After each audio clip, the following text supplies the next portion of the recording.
नाम हवै मोर गुहादाओ गाँव हे देवपुर भूतहा पोस्ट हवै गबड़ रबेली और जिला हे जान चाबा। बोल सिद्ध बाबा महाराज की जय, बोल शंकर भगवान की जय।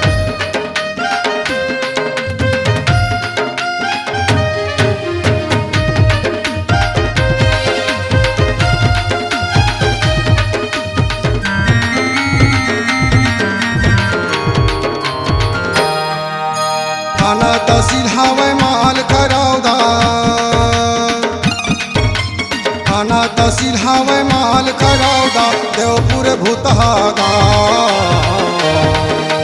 तीर तीरा हवै तीन ठन तरिया हम पीपर के छाँ। तीर तीरा हवै तीन ठन तरिया हम पीपर के छाँ।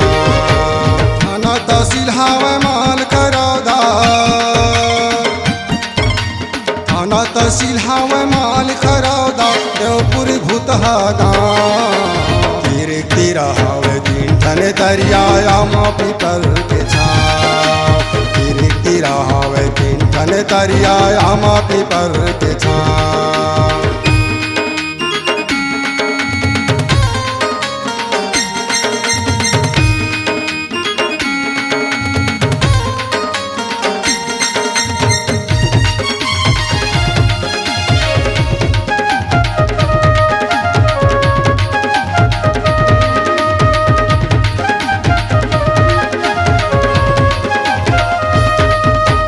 भूता के मंदिर महावै सिद्ध बाबा देवता के महिमा महान। हरिया के पानी है निर्मल पानी और चला पीछे लैका श्यान।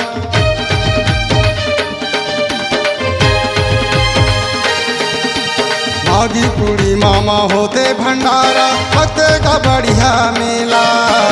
हवै छत्तीसगढ़ के 36 देवता का तो बहनिया शिव भोला। घूमत रहते बजरंगी हा, घूमत रहते बजरंगी हा भूता कुटी के पास। तीर तीरा हवै तीन ठन तरिया आम पीपर के छाँ। तीर तीरा हवै तीन ठन तरिया आम पीपर के छाँ।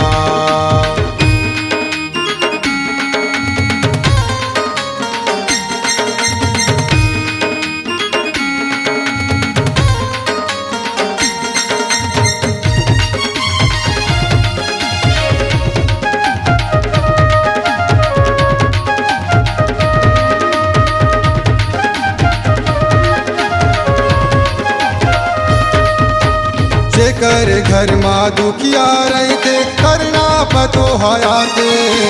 हरियर पान सुपारी चढ़ा के मन इच्छा पल पाते।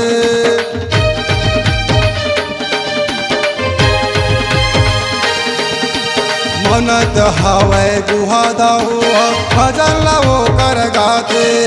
सिद्ध बाबा के भुवन में भैया दुखिया हाथर जाते।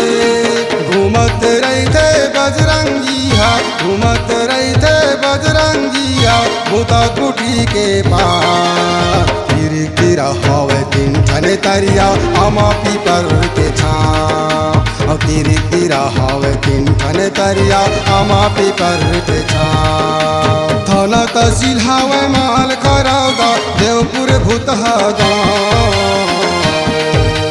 तीर तीरा हवै तीन ठन तरिया आम पीपर के छाँ।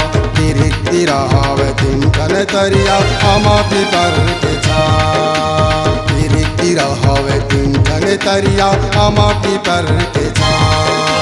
तीर तीरा हवै तीन ठन तरिया आम पीपर के छाँ। तीर तीरा हवै तीन ठन तरिया आम पीपर के छाँ।